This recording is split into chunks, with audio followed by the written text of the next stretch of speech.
Hello दोस्तों। तो मैं यहाँ पे स्टार्ट किया हूँ ज्योग्राफी का एक सीरीज़ स्टार्ट किया हूँ जो आज हम थर्ड लेक्चर में आ चुके हैं, जो इंटीरियर ऑफ द अर्थ के बारे में हम लोग पढ़ रहे हैं यहाँ पर। तो सबसे पहले अब देखते हैं, हमने पिछले लेक्चर में देखा था कि जो रिवलेंस है उसका क्या मतलब कि सिस्मिक वेव्स का क्या इंपॉर्टेंस है वो हम देख रहे थे।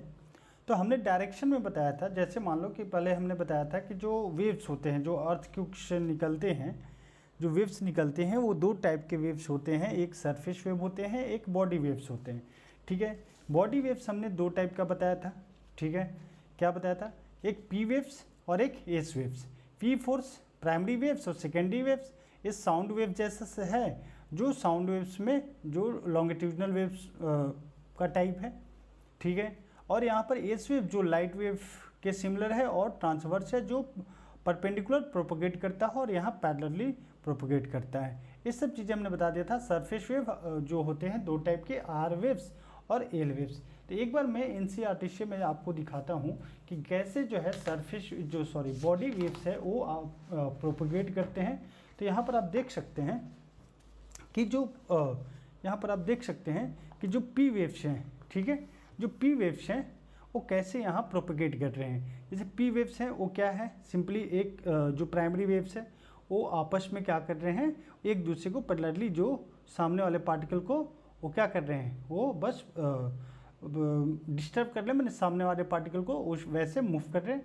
और इस वेव जो है वो क्या है, परपेंडिकुलरली क्या है, आपस में वो प्रोपोगेट कर रहे हैं। लेकिन जो सरफेस वेव है सबसे ज़्यादा क्या है, ये हमारा सरफेस वेव है, वो देखिए यहाँ पर एम्पलीट्यूड इसका कितना हाई हो जाता है।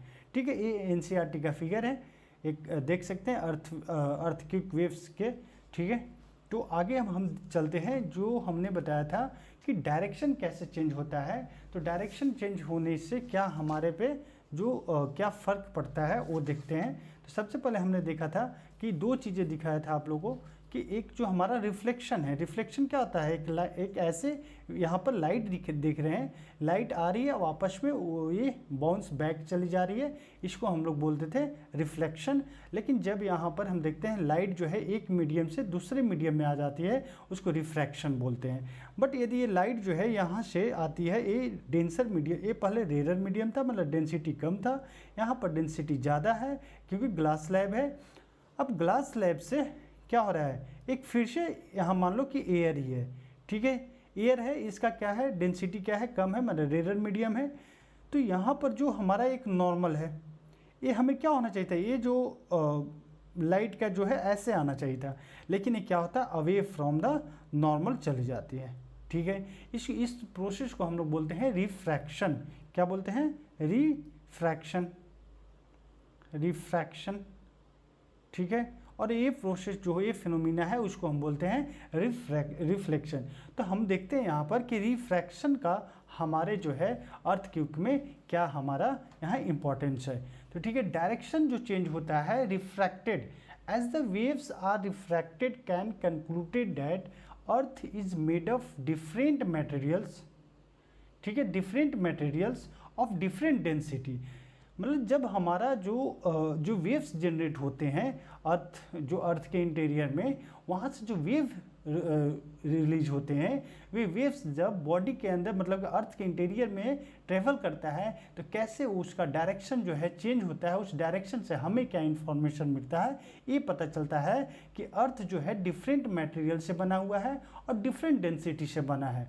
क्यों? क्योंकि उसका डायरेक्शन जो है वो थोड़ा चेंज होता है। ठीक है, कैसे चेंज हो रहा है एक बार हम देख सकते हैं यहाँ पर अच्छे से कि ये हमारा अर्थ एक कोर है, बाकी पूरा ये अर्थ है।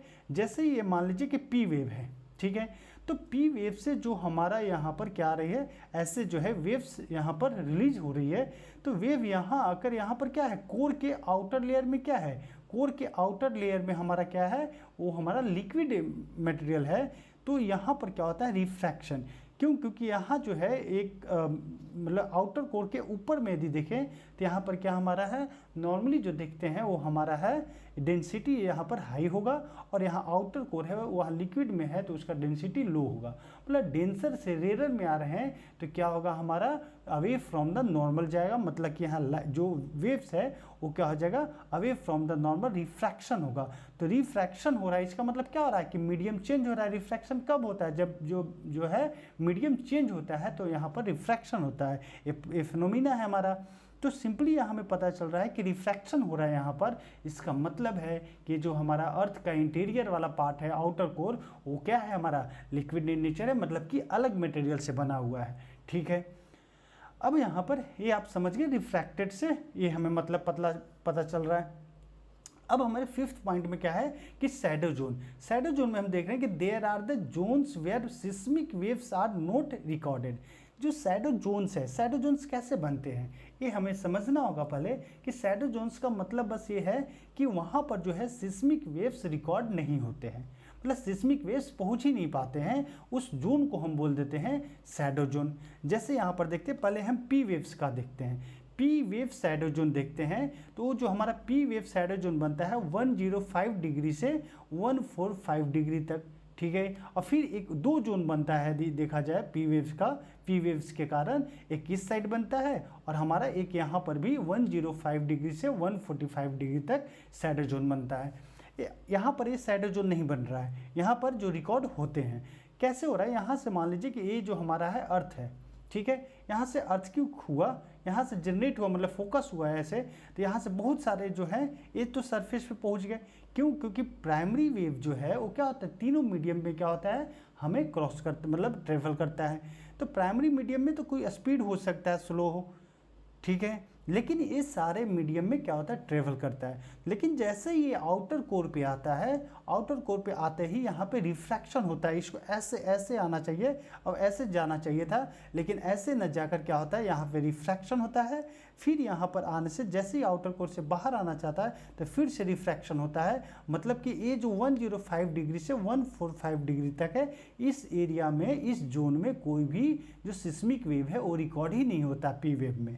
ओके, इस जोन को हम बोल देते हैं हमारा क्या, पी वेव शैडो जोन। वैसे ही सिमिलर कंडीशन यहाँ पर ये है कि यहाँ पर भी सेम कंडीशन यही है कि आना कैसे चाहिए था, ये यहाँ पर रिफ्रैक्शन हुआ है, रिफ्रैक्शन होने के कारण यहाँ पर एक शैडो जोन बन जाता है। ठीक है, तो यहाँ पर ये पी वेव का हमने शैडो जोन देख लिया। अब हम देखते हैं एस वेव का शैडो जोन। एस वेव क्या होता है, सिर्फ और सिर्फ क्या होता है, हमें सॉलिड भी मीडियम में ये ट्रेवल करता है। तो कोर के जो आउटर कोर है, कोर के जो आउटर कोर वाला पार्ट है उसमें लिक्विड है, मतलब कोर तक तो आएगा लेकिन कोर को क्रॉस नहीं कर पाएगा। क्यों, क्योंकि जो एस वेव होता है वो सिर्फ और सिर्फ सॉलिड मीडियम में ही ट्रेवल करता है। मतलब यहाँ से जो है ये लाइट ऐसे मुड़ जाए, लाइट वेव्स जो है मूव कर जाएगी इस साइड में, और ये ऐसे मूव कर जाएगी लेकिन ये क्रॉस नहीं कर पाएगी। मतलब इसका क्या है, शैडो जोन 105 से 105 डिग्री तक बनता है। मतलब इसका शैडो जोन क्या है, बहुत बड़ा बनता है। ठीक है, तो एक काफ़ी बार पूछा गया है कि शैडो जोन जो है एस वेव का जोन एरिया ज़्यादा होता है या फिर पी वेव के कारण जो शैडो जोन बनता है। तो पी वेव्स के कारण दो जगह बनता है, लेकिन यहाँ पर जो है एक काफ़ी एरिया में बनता है। ठीक है, यहाँ पर आप समझ गए। एक बार और देखते, नीचे देख लेते हैं थोड़ा हम, कि as the s wave is not recorded beyond 105 degree from the focus. Focus से 105 डिग्री के बाद से एस वेव जो है क्या है, रिकॉर्ड नहीं होता है। मतलब वो 105 डिग्री से यहाँ से लेकर यहाँ से भी लेकर 105 से ये रिकॉर्ड नहीं होता है। ठीक है, इट प्रूव्स दैट, इससे प्रूव होता है कि s waves can not pass through outer core due to its liquid in nature. हमें पता चल जाता है कि ये जो यहाँ पर एस वेव पहले से पता है कि हमें क्या होता है, लिक्विड नेचर, मतलब सिर्फ सॉलिड में ही ट्रेवल करता है, पास करता है। इसका मतलब पास नहीं हो रहा है, इसका मतलब कि कोई और ही नेचर का है, मतलब कि लिक्विड है। ठीक है, similarly p waves also experience a smaller shadow zone due to refraction in the outer core. ठीक है, हमने क्या बताया कि पी वेव्स भी यहाँ पर जो है, पी वेव्स भी क्या करता है, यहाँ पे शैडो जोन बनाता है, लेकिन स्मॉलर शैडो जोन बनाता है। और यहाँ पर क्यों बनाता है, क्योंकि रिफ्रैक्शन होता है कि जो पी वेव्स होता है वो सॉलिड लिक्विड गैस तीनों में क्रॉस करता है। तो क्रॉस तो करता है लेकिन रिफ्रैक्शन के कारण शैडो जोन बनता है। लेकिन यहाँ पर रिफ्रैक्शन के कारण शैडो जोन नहीं बनता है। यहाँ कोई बस सिंपली क्या है, जो एस वेव है वो लिक्विड में पास नहीं करता, सिर्फ सॉलिड में ही पास करता है, इसलिए बनता है। और इसमें जो है पी वेव्स में जो है रिफ्रैक्शन के कारण बनता है। ठीक है, तो ये आउटर कोर में हो गया नॉर्मली। तो एक बार हम एनसीईआरटी में भी देखते हैं, डायग्राम जो हमारा है उसको हम अच्छे से देख सकते हैं कि कैसे जो है शैडो जोन जो है वो बनता है। तो एक बार आप देख सकते हैं यहाँ पर कि जो सबसे पहले जो हमारा है एस वेव के कारण, जो पी वेव शैडो जोन के कारण, तो पी वेव क्या है, यहाँ से मान लीजिए कि ये क्या हुआ, यहाँ से काफ़ी जो है जो वेव से रिलीज हुआ है पी वेव, ऐसे ऐसे गया है, यहाँ तक लास्ट गया 105 तक, ठीक है। फिर यहाँ पे रिफ्रैक्शन हुआ, क्यों, क्योंकि ये तो सॉलिड में लिक्विड में जाता है, लेकिन यहाँ पर रिफ्रैक्शन हुआ, फिर लास्ट वाले लाइन पे यहाँ रिफ्रैक्शन हुआ और 105 डिग्री तक ही आता है, मतलब 105 डिग्री से 145 डिग्री, मतलब कितना हुआ 40 डिग्री एंगल, यहाँ पर 40 डिग्री जो है इतना एरिया में जो है वो शैडो जोन बन जाता है, मतलब यहाँ पे जो है पी वेव रिकॉर्ड नहीं होता है। वैसे सिमिलरली इधर भी होता है, ठीक है। तो हम लोग देख लिए यहाँ पर कि यहाँ पर जो है कैसे जो है पी वेव जो है यहाँ शैडो जोन बनाता है, ठीक है। नेक्स्ट देखते हैं हम एस वेव। एस वेव में क्या है, वो तो हमारा लिक्विड में ही नहीं क्रॉस करता है, ठीक है, सिर्फ सॉलिड में होता है, तो ये तो क्रॉस ही नहीं करेगा, तो ये यहाँ से ही टच करके यहाँ आ जाएगा 105 डिग्री, और इधर जो है 105 डिग्री, मतलब ये जो पूरा जो ब्लैक वाला एरिया है वो क्या बन रहा है, शैडो जोन बन रहा है एस वेव का। तो एस वेव के कारण जो है शैडो जोन काफ़ी बनता है, ठीक है। तो अब हमने देख लिया शैडो जोन। अब ये जो हमने जितना भी पढ़ा इसके आगे देखते हैं कि जो इस बेसिस पे जो हमारा सिस्मिक वेव के अकॉर्डिंग जब स्टडी हुआ, उसके बाद जो है modern view of the interior of the earth is an outcome of complete understanding provided by seismic waves as soon as in diagram, ठीक है। मतलब यहाँ पर जो हमने सिस्मिक वेव्स के बारे में पढ़ा, उसके बाद क्या हुआ कि काफ़ी चीज़ें जो है न्यू एक मतलब जो मॉडर्न व्यू हमें पता चला इंटीरियर ऑफ द अर्थ के बारे में, वो ये है कि क्या है, सियाल है, सीमा है, ओशियन वाला पार्ट वाले को सीमा बोल देते हैं, फिर जो क्रस्ट होगा फिर उसमें स्थेनोस्फेयर हो गया, फिर हमारा अपर मेंटल हुआ, लोअर मेंटल हुआ, आउटर कोर हुआ जो लिक्विड इन नेचर होता है, और स्थेनोस्फेयर हमें पता होता है कि मोल्टेन फॉर्म में होता है, और ये क्या है, इनर कोर हो गया। नॉर्मली जो ये डिस्टेंस है, जो थिकनेस है वो 30 किलोमीटर 200 किलोमीटर तक स्थेनोस्फेयर माना जाता है, और जो अपर मेंटल और लोअर मेंटल तक है 700, मतलब कि नॉर्मली देखा जाए तो मेंटल कहाँ तक होता है 2900 किलोमीटर तक होता है। क्रस्ट हम बोल सकते हैं, मैंने स्टार्टिंग में बताया था सियाल के बारे में, तो 30 से 50 भी होता है कहीं, तो 30 किलोमीटर तक ये दिखा गया है। और फिर जो है 2900 किलोमीटर से 637 किलोमीटर तक जो इसका रेडियस है अर्थ का, वहाँ तक है जो मतलब ना 2900 से लेकर 6371 तक क्या है हमारा ये कोर है, ठीक है। इसके आगे एक मतलब ऐसी है स्थेनोस्फेयर। स्थेनो मीन्स क्या होता है, वीक, एंड स्फेयर मीन्स होता है एरिया या जोन। लेकिन यहाँ जो एक चीज़ यहाँ देखते हैं कि ये डिसकंटिन्यूटी है। डिसकंटिन्यूटी क्या है, कुछ नहीं है, जब सियाल और सीमा के बीच में सियाल एक कंटिन्यूटी बन रही है, फिर उसके बाद सीमा आ गया, तो वहाँ कंटिन्यूटी जो बन रही है, मतलब डिसकंटिन्यूटी हो रही है, ये जो है बहुत जो कंटिन्यूटी है, मतलब 5 डिसकंटिन्यूटी है, उसके बारे में हमें जानना है। तो पहले देख लेते हैं उसका नाम, और याद में कराने का एक ट्रिक है हमारे पास, वो देख सकते हैं कि क्या है। सबसे पहले क्या है, कोनार्ड डिसकंटिन्यूटी। कोनार्ड डिसकंटिन्यूटी किस मतलब ये बाउंड्री है, सिंपल से बोल सकते हैं, transition zone between sial and sima, ठीक है, सियाल एंड सीमा के बीच में हो गया। उसके बाद आता है मोह डिसकंटिन्यूटी। मोह डिसकंटिन्यूटी जो होता है वो किसके बीच में होता है, क्रस्ट एंड मेंटल के बीच में, ठीक है। क्रस्ट मतलब कि सियाल एंड सीमा हो गया, उसके बाद क्रस्ट एंड मेंटल हो गया, मतलब अपर मेंटल बोल सकते हैं, ठीक है। फिर रिपीटेड डिसकंटिन्यूटी है जो आउटर मेंटल, ठीक है, और इनर मेंटल, मतलब कि आउटर मेंटल और इनर मेंटल के बीच में जो बनता है उसको हम रिपीटेड डिसकंटिन्यूटी बोलते हैं। फिर हमारा क्या हो जाएगा, फिर जो मेंटल जो मतलब बोल सकते हैं मेंटल और कोर के बीच में जो डिसकंटिन्यूटी है उसको गटनबर्ग बोलते हैं। और उसके ब्लास्ट में एक बनता है जो हमारा आउटर कोर और इनर कोर के बीच में जो डिसकंटिन्यूटी बनता है उसको लेहमान डिसकंटिन्यूटी बोलते हैं। ये काफ़ी बार एग्जाम में पूछा गया है, तो इसको याद करने का बस सिंपल से तरीका है कि पहले क्या होता है सियाल और सीमा के बीच में, फिर आउटर मतलब क्रस्ट और मेंटल के बीच में, फिर जो लोअर मेंटल है इनर मेंटल है उस, और जो मतलब यहाँ पर देखिए आउटर मेंटल और इनर मेंटल के बीच में ये हो गया, और मेंटल और कोर के बीच में हमारा गटनबर्ग हो गया, और आउटर कोर और इनर कोर के बीच में हमारा लेहमान होगा। तो इसको सिंपली याद कर लेते हैं, CM चीफ मिनिस्टर बोल सकते हैं, CMRGL, CMRGL 2-3 बार आप याद कीजिएगा, याद हो जाएगा CMRGL। तो नॉर्मली जो ये है सिंपल से ये था हमारा कि कैसे जो डिसकंटिन्यूटी है वो चीज़ों को हम लोग को देखना था। तो अब एक बार देखते हैं हम लोग, एक बार बस शॉर्ट में 2-3 मिनट देख लेते हैं कि जो हमारा 11th क्लास का NCERT है, जिसको हम फंडामेंटल जो हमारा है physical geography, fundamental of physical geography, वो हमारा चैप्टर नंबर 3 में इंटीरियर ऑफ द अर्थ है। इसमें काफ़ी बेसिक चीज़ें दिया हुआ है, आप पढ़ सकते हैं, बहुत ज़्यादा इंपॉर्टेंट है, ठीक है। तो यहाँ पर आप देख सकते हैं जो हमने पढ़ाया कि sources of information about the interior के बारे में कैसे पता किया गया, उसके सोर्स जो है, जो रेडियस कितना होता है 6370 किलोमीटर, जो NCERT में लिखा था उसको याद करना होता है। बिल्कुल जैसे डायरेक्ट सोर्स जो होते हैं, जैसे हमने बताया मैग्मा रिलीज हो रहा है, वो हमारा डायरेक्ट सोर्स हो जाएगा। सरफेस रॉक्स जो देख रहे हैं, वोल्केनिक इरप्शन जो है, ये सब क्या है हमारा, ये डायरेक्ट सोर्स है।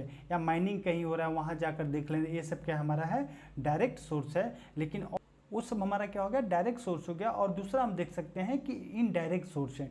इनडायरेक्ट सोर्स में क्या है, मेटियोर्स हो जाएगा, ग्रेविटेशन हो गया, मैग्नेटिक फील्ड हो गया, सिस्मिक एक्टिविटी हो गया, जो हमने काफ़ी डिटेल में सिस्मिक एक्टिविटी के बारे में यहाँ देखा है। तो इसको आप पढ़ सकते हैं, बहुत ईजिली से पढ़ सकते हैं, बहुत इंपॉर्टेंट है ये, काफ़ी मतलब यहाँ पर ये देखना होगा। यहाँ पर उसके बाद देखते हैं कि फिर जो ये पढ़ने के बाद इनडायरेक्ट ये काफ़ी यहाँ पे अर्थ क्यूब के बारे में बताया गया, तो काफ़ी थोड़ा डिटेल में बताया गया कैसे मतलब कि अर्थ जो है शेक करता है, क्यों करता है, थोड़ा सा फोकस, हाइपोसेंटर, ईपी सेंटर, इस सब में सारे जो है इस सब मैं बता चुका हूँ। फिर अर्थ की जो हमने सबसे डिटेल में यहाँ है, बहुत यहाँ पर जो है सिर्फ बॉडी वेव्स के बारे में बताया गया। सरफेस वेव जो है जैसे एल वेव है और आर वेव है, यहाँ पे मेंशन नहीं किया गया है। तो यहाँ पे जो बॉडी वेव्स है उसको काफ़ी थोड़ा डिटेल में बताया गया है। जो 2 टाइप के होते हैं, पी वेव और एस वेव जो होते हैं, यहाँ डिटेल में बताया गया है। तो इसको हमने दिखाया था कि यहाँ पर जो पी वेव है और एस वेव है, वो हमने ये जो दोनों क्या है, बॉडी वेव्स है, और ये सरफेस वेव जो हमारा एक है, जो यहाँ नाम नहीं है, आर और एल वेव्स, वो भी पूछे जाते हैं। लेकिन एनसीईआरटी में बेसिक है, काफ़ी मतलब इम्पोर्टेंट है, आप इसको पढ़ सकते हैं, ठीक है। और एक चीज़ यहाँ देखते हैं, जो शैडो जोन के बारे में हमने बताया, काफ़ी अब थोड़ा डिटेल में पढ़ सकते हैं यहाँ पर, ठीक है। और एक चीज़ और यहाँ पर दिया हुआ है, देख सकते हैं कि क्रस्ट के बारे में जो एक बेसिक ही मतलब यहाँ पर इंफॉर्मेशन है, वो आप देख सकते हैं। क्रस्ट, मेंटल और कोर के बारे में यहाँ दिया हुआ है। तो एक बार हम लोग यहाँ एक चीज़ यहाँ देख लेते हैं कोर के बारे में। जैसे ये डायग्राम देखिए, एनसीईआरटी में गिवन है सिंपल से, कि ऊपर वाले पार्ट को हम क्या बोलते हैं, लिथोस्फीयर, जिसमें क्रस्ट आता है, और upper part of the mental को हम बोल देते हैं लिथोस्फीयर, ठीक है। क्रस्ट जो है 0 से 100 किलोमीटर थिक होता है, ठीक है। और यहाँ पर जो एसोनोस्फीयर है जो 200 किलोमीटर तक बोलते हैं। फिर वहाँ से मेंटल है जो 2900 किलोमीटर तक है। और फिर कोर जो है 6378 तक, मतलब 2900 से लेकर 6378 किलोमीटर तक क्या है हमारा हो जाएगा, कोर हो जाएगा। जो अपर पार्ट क्या है, लिक्विड है। यहाँ पर बेसिक चीज़ है, इसको पढ़ना जरूरी है। तो एक बार कोर के बारे में देखते हैं। As indicate earlier, Earth cube wave velocity help in understanding the existence of the core of the Earth, ठीक है। जो वेलोसिटी है वो हमें बताता है कैसे जो चेंजेज हो रहे हैं, वो हमारा कोर के अंदर के पार्ट के बारे में बताता है। The core mantle boundary is located at the depth of 2900 kilometre. मतलब क्या हो गया, एक कोर और मेंटल के बीच का जो बाउंड्री है वो क्या है, उसको वहाँ पे एक डिसकंटिन्यूटी है। तो क्या हो जाएगा, CMRGL से आप पता कर सकते हैं कि कौन सा यहाँ पर डिसकंटिन्यूटी है। Outer core is liquid state while inner core is solid state. इसलिए क्या है, सॉलिड का जो है डेंसिटी क्या है, इनर कोर का ज़्यादा है। The density of material at the mantle core boundary is around 5 gram centimetre cube. मतलब यहाँ पर क्या हुआ कि जो हमारा मेंटल और कोर का बाउंड्री है, वहाँ पर क्या है, वो सिर्फ डेंसिटी हमारा 5 ग्राम पर सेंटीमीटर क्यूब है। At the centre of the earth 6300 kilometre, density value is around 13 gram centimetre cube. समझ रहे, मतलब कि जो कोर और मेंटल के पास जो था वो डेंसिटी क्या था, 5 ग्राम पर सेंटीमीटर क्यूब था। लेकिन जब वहाँ पर जो 6300 किलोमीटर पे यदि देखा गया, मतलब कि इनर कोर में देखा गया, तो वहाँ पर क्या हमारा 13 ग्राम पर सेंटीमीटर क्यूब है। The core is made up of very heavy material mostly constituted by the nickel and iron, जिसको हम बोल देते हैं निफे भी बोल देते हैं, आयरन को एफी से बता देखते हैं, तो इसलिए नाम क्या है NiFe. It is sometimes refer to NiFe layer, ठीक है। तो Ni से निकेल और Fe से क्या हो जाएगा हमारा यहाँ पे, ये हमारा हो जाएगा आयरन। तो यहाँ पर हम लोग देख रहे थे काफ़ी अच्छे से कि इनर कोर के बारे में हमने देख लिया, वैसे ही मतलब कोर के बारे में देख लिया, आप क्रस्ट के बारे में देख सकते हैं। कोर के मैं इसलिए बताया क्योंकि यहाँ पर क्या है, आउटर लेयर जो है, कोर का आउटर लेयर क्या है वहाँ, ये जो है काफ़ी जो है ये लिक्विड स्टेट में है, इसलिए यहाँ पे रिफ्रैक्शन होता है और शैडो जोन बनता है, ठीक है। तो ये शैडो जोन जो है काफ़ी इंपॉर्टेंट है। तो ये जो रहा है इंटीरियर ऑफ द अर्थ के बारे में काफ़ी हमने इन्फॉर्मेशन दे दिया। आगे हम क्लास में देखते हैं, नेक्स्ट अब टॉपिक हम पढ़ेंगे और अब अगले नेक्स्ट वीडियो में मिलते हैं। चलिए, धन्यवाद।